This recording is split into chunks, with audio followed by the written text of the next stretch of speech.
abajumbe hao bakwa koboke kyabagia DCP no muraibu kyamekyo Rigathi Gachagua bakorogona mo senator we county Nyandarua Mheshimiwa John Methu ego wana basokirie na komochia siasa cyabire chiko ene kiwoneka tyabara yabako koboke serikali asebate ebire nigo chiko baga abananchi asensemo yobo kabira nigo bana bamochire muri kyo monene bw'ikyama kya UDA Mheshimiwa Omar Hassan negatyabara ibande ababere bakobwatoka chinkwana buna abananchi nabo gabara ikuru asensemo ya Mount Kenya na bataje ko base serikali irache koroisi wasaba chole bonene omwaka ogocha. 2 weeks ago at State House Mombasa, Mr. William Ruto and Mr. Kithure Kindiki and UDA allied MPs of the Mount Kenya community within prompted Mr. Omar Hassan, the venomous UDA Secretary General, and Mr. Amason Kingi, the Speaker of the Senate, to a tribal offensive against the people of the Mount Kenya region. The script was well executed.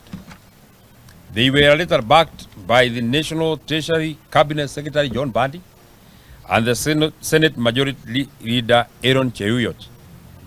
Mr. Omar Hassan has clearly told the people of Mount Kenya that they will never be anywhere near power.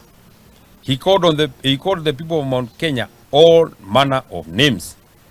All this was in front of the president and his deputy, who were nodding happily.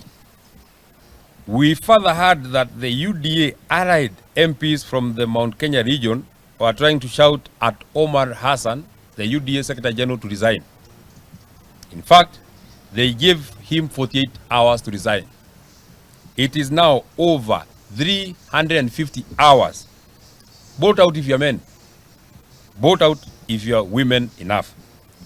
Why haven't you called on Amason Kingi, John Bandi, Kithure Kindiki, and William Ruto to resign? We are not fools, and we are not your children. You are our colleagues, and we know you well. Further, we know that you are in the William Ruto script to split the mountain and introduce new wheelbarrow parties. We are waiting for you to vote out of UDA. Bring that wheelbarrow in whichever color. Some of your friends have been trying, and the dream hasn't taken off yet. Where were you when William Ruto killed hundreds of Gen Zs? Where were you when goons were wreaking havoc